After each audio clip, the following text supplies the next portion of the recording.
Tricky भैया today जी के current affairs programme में आपका स्वागत है। शुरुआत करते हैं पिछले अभ्यास प्रश्न से, जिसमें हमने आपसे पूछा था निम्नलिखित में से कौन सा देश हॉर्न ऑफ अफ्रीका क्षेत्र का हिस्सा नहीं है। ए विकल्प है जिबूती, बी विकल्प इरिट्रिया, सी विकल्प है इथियोपिया, जबकि डी विकल्प है मोजाम्बिक। हॉर्न ऑफ अफ्रीका क्षेत्र का हिस्सा मोजाम्बिक नहीं है, इसलिए हमारे प्रश्न का विकल्प डी सही हो जाएगा। विकल्प डी सही हो जाएगा। इसकी जानकारी आगे विश्लेषण से देखते हैं। हाल ही में कई विशेषज्ञों ने सूडान संकट के हॉर्न ऑफ अफ्रीका क्षेत्र में फैसले की चिंता व्यक्त की है। आपको बता दें कि हॉर्न ऑफ अफ्रीका पूर्वी अफ्रीका का एक प्रायद्वीप है। इसे पूर्वोत्तर अफ्रीका और कभी कभी सोमाली प्रायद्वीप कहा जाता है। हॉर्न ऑफ अफ्रीका में जिबूती, इथियोपिया, इरिट्रिया और सोमालिया शामिल हैं, जबकि मोजाम्बिक हॉर्न ऑफ अफ्रीका का हिस्सा नहीं है, इसलिए विकल्प डी है। कुछ विद्वान सूडान और केन्या को भी इस क्षेत्र में शामिल करते हैं। हॉर्न ऑफ अफ्रीका देश सांस्कृतिक रूप से आपस में जुड़े हुए हैं। यह क्षेत्र भूमध्य रेखा और कर्क रेखा से लगभग समान दूरी पर हैं और एक शुष्क क्षेत्र है। आज का पहला प्रश्न है, यदि कोई यात्री भारत की बहुराज्यीय यात्रा पर है तो किस राज्य में कुकी जनजाति के व्यक्ति से मिलने की संभावना सबसे अधिक है। ए विकल्प है तेलंगाना, बी विकल्प है हिमाचल प्रदेश, सी विकल्प है मध्य प्रदेश, जबकि डी विकल्प हो जाएगा मणिपुर। कुकी जनजाति अधिकतर मणिपुर में हैं, इस प्रकार विकल्प डी सही हो जाएगा। हमारे प्रश्न का आंसर डी विकल्प सही हो जाएगा। हाल ही में मणिपुर के 10 कुकी विधायकों ने कुकी जनजाति के लिए अलग प्रशासन की मांग की है। बता दें कि कुकी जनजाति एक जातीय समूह है, जिसमें मणिपुर, मिजोरम और असम जैसे उत्तर पूर्वी राज्यों में मूल रूप से रहने वाली कई जनजातियां शामिल हैं, इसलिए विकल्प डी सही हैं। ऐसा माना जाता है कि कुकी लोग मिजो हिल्स पूर्व में लुसाई के मूल निवासी हैं, जो भारत में मिजोरम के दक्षिण पूर्वी भाग में एक पहाड़ी क्षेत्र है।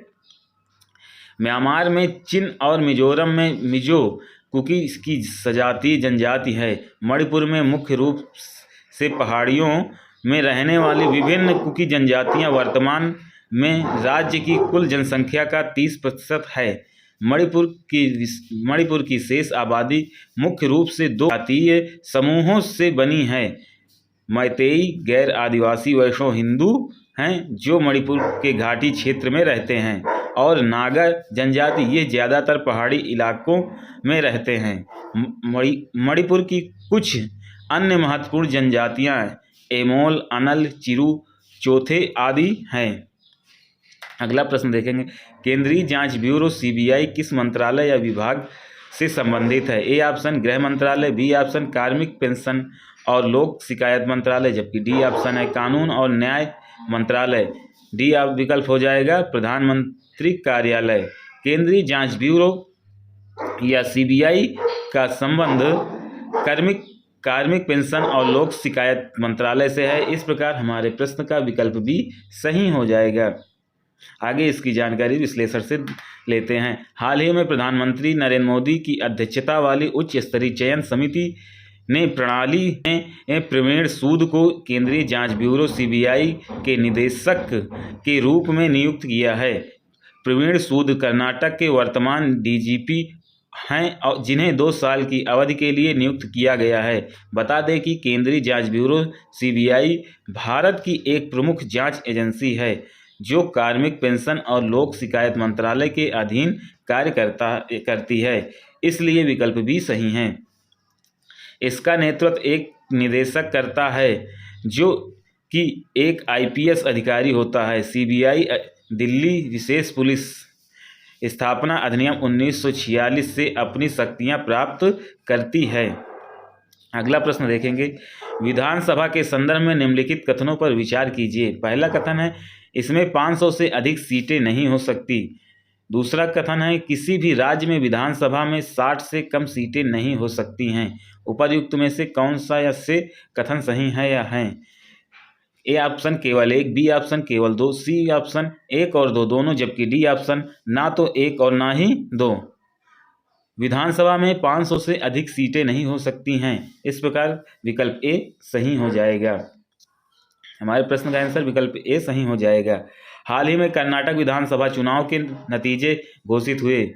परिणामों के बाद अब राज्य में एक नई विधानसभा का गठन किया जाएगा। बता दें कि किसी राज्य की विधानसभा में 500 से अधिक सदस्य नहीं होते हैं, इसलिए कथन एक सही है। साथ ही में 60 से कम सदस्य नहीं हो सकते।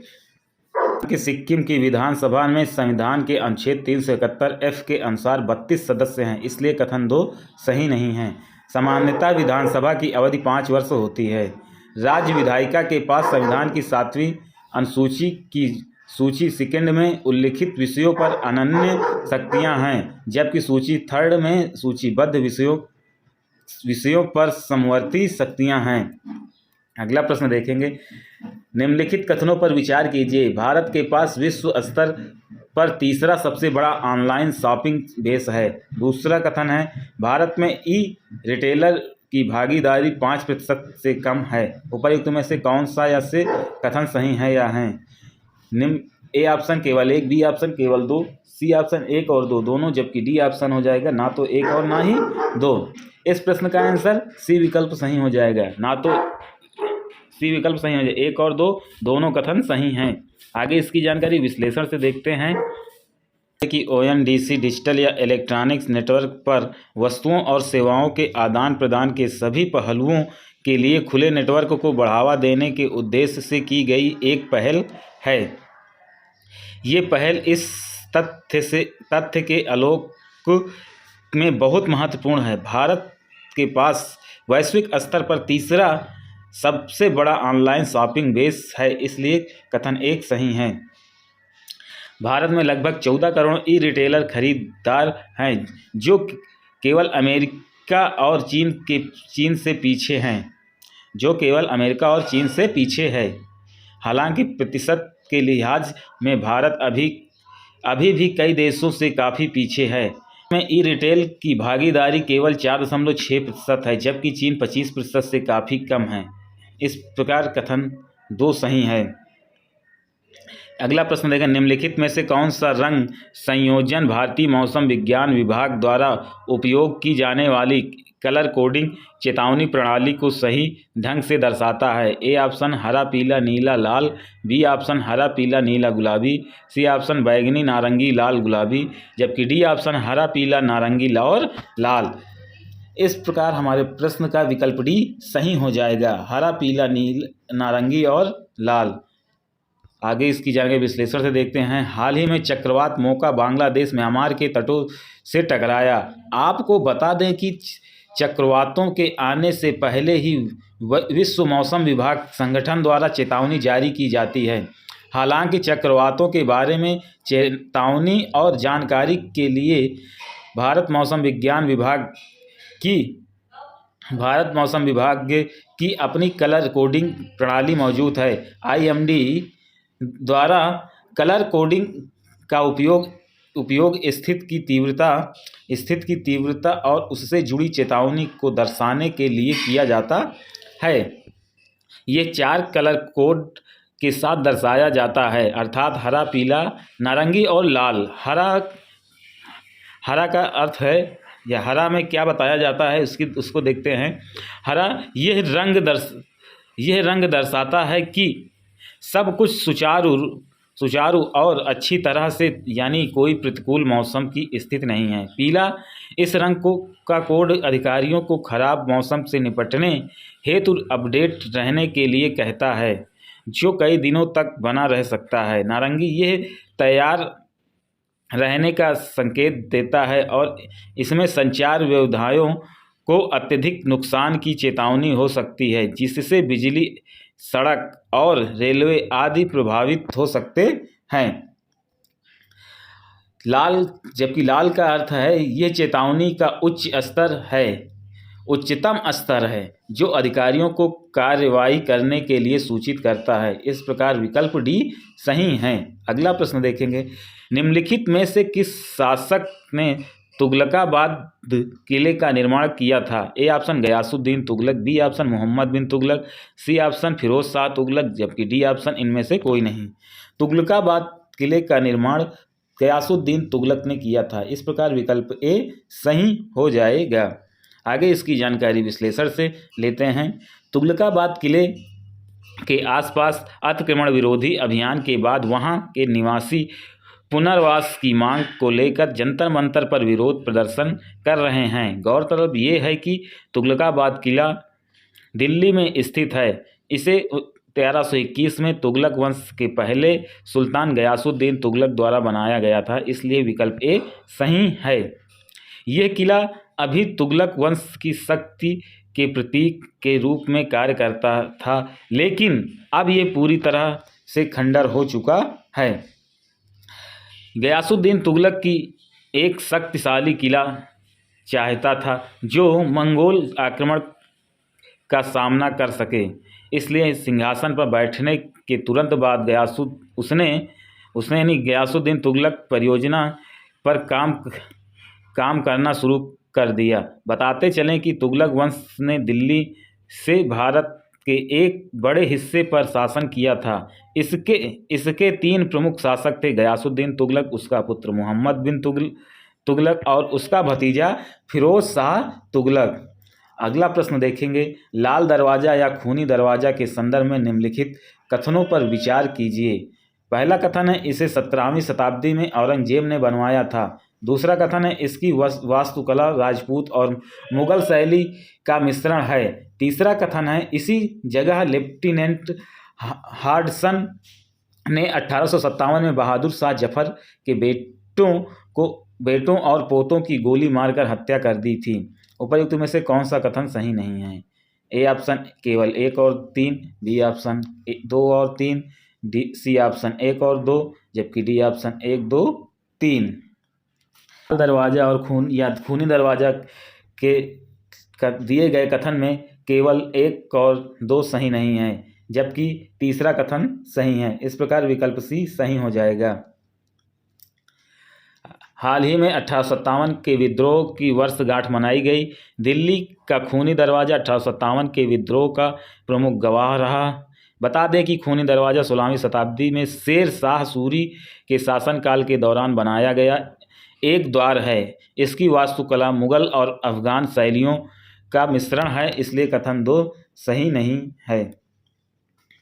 यह 3 मंजिला द्वार क्वार्टजाइट पत्थर से बना है। इसमें 3 धनुषाकार प्रवेश द्वार हैं, जिनमें से मध्य सबसे बड़ा है। इसकी ऊपरी मंजिलों में झरोखों वाली बालकनियां हैं जो आसपास के क्षेत्र का दृश्य प्रदान करती हैं। इसका नाम 1857 के भारतीय विद्रोह के दौरान वहां हुई हत्याओं से पड़ा है। दरअसल ऐसा कहा जाता है कि 1857 में लेफ्टिनेंट हार्डसन द्वारा बहादुर शाह जफर के बेटों और पोतों की यहाँ गोली मारकर हत्या कर दिए जाने के बाद इसका नाम खूनी दरवाज़ा पड़ा, इसलिए कथन 3 सही है। अगला प्रश्न है, मेरी लाइफ नामक एक मोबाइल एप्लीकेशन किस मंत्रालय ने विकसित और लॉन्च किया? ए ऑप्शन संचार और सूचना प्रौद्योगिकी मंत्रालय, बी ऑप्शन शिक्षा मंत्रालय, सी ऑप्शन युवा मामले और खेल मंत्रालय, जबकि डी ऑप्शन पर्यावरण वन और जलवायु परिवर्तन मंत्रालय के द्वारा। मेरी लाइफ नामक एक मोबाइल एप्लीकेशन पर्यावरण वन और जलवायु परिवर्तन मंत्रालय द्वारा लॉन्च किया गया। इस प्रकार हमारे प्रश्न का विकल्प डी सही हो जाएगा। आगे इसकी जानकारी विश्लेषण से देखते हैं। हाल ही में पर्यावरण वन और जलवायु परिवर्तन मंत्री भूपेंद्र यादव ने मेरी लाइफ नामक एक मोबाइल एप्लीकेशन लॉन्च किया, इसलिए विकल्प डी सही है। ये ऐप COP 26 में प्रधानमंत्री द्वारा परिकल्पित लाइफ की अवधारणा से प्रेरित है। Mission life style for environment 20 अक्टूबर 2022 को केवड़िया गुजरात में प्रधानमंत्री द्वारा लॉन्च किया गया था। यह सरल और आसान कार्यों के माध्यम से व्यक्तियों के व्यवहार में परिवर्तन लाने पर केंद्रित है। यह मिशन बेकार खपत की बजाय सचेत और समझदारी पूर्ण उपयोग पर जोर देता है। पर्यावरण, वन और जलवायु परिवर्तन मंत्रालय इस मिशन के राष्ट्रीय स्तर के समन्वय और कार्यान्वयन के लिए नोडल मंत्रालय है। अगला प्रश्न है, हाल ही में समाचारों में रहा अभ्यास समुद्र शक्ति 23 किससे संबंधित है? ए ऑप्शन भारत फ्रांस सैन्य अभ्यास, बी ऑप्शन भारत इंडोनेशिया द्विपक्षीय अभ्यास, सी ऑप्शन भारत अमेरिका वायु अभ्यास, जबकि डी ऑप्शन क्वाड सदस्य नौसेना अभ्यास। समुद्र शक्ति का संबंध भारत इंडोनेशिया द्विपक्षीय अभ्यास से है। इस प्रकार हमारे प्रश्न का विकल्प बी सही हो जाएगा। आगे इसकी जानकारी विश्लेषण से लेते हैं। हाल ही में भारत इंडोनेशिया द्विपक्षीय अभ्यास समुद्र शक्ति 23 का चौथा संस्करण इंडोनेशिया में शुरू हुआ, इसलिए विकल्प बी सही है। इस अभ्यास का उद्देश्य दोनों सेनाओं के बीच आपसी सहयोग को बढ़ाना है। वहीं इंडोनेशियाई नौसेना का प्रतिनिधित्व KRI Sultan Iskandar Muda CN 235 maritime patrol aircraft और AS 565 पैंथर हेलीकॉप्टर द्वारा किया जा रहा है। हार्बन फेज में cross deck visit, professional interaction, subject matter expert exchange और स्पोर्ट फिक्चर्स शामिल होंगे। तो वहीं समुद्री चरण के दौरान हथियारों से फायरिंग, हेलीकॉप्टर संचालन, पनडुब्बी, विरोधी युद्ध और वायु रक्षा अभ्यास एवं बोर्डिंग संचालन की योजना बनाई गई है। आज का अभ्यास प्रश्न है, विश्व प्रवासी पक्षी दिवस 2023 के संबंध में निम्नलिखित कथनों पर विचार कीजिए। पहला कथन, ये हर साल 12 मई को मनाया जाता है। दूसरा कथन, इस वर्ष की थीम जल और प्रवासी पक्षियों के लिए इसका महत्व। उपर्युक्त में से कौन सा या से कथन सही है या हैं? ए ऑप्शन केवल 1, बी ऑप्शन केवल 2, सी ऑप्शन 1 और 2 दोनों, जबकि डी ऑप्शन हो जाएगा ना तो 1 और ना ही 2। प्रश्न का आंसर आप लोग नीचे कमेंट्स बॉक्स में ज़रूर बताएं।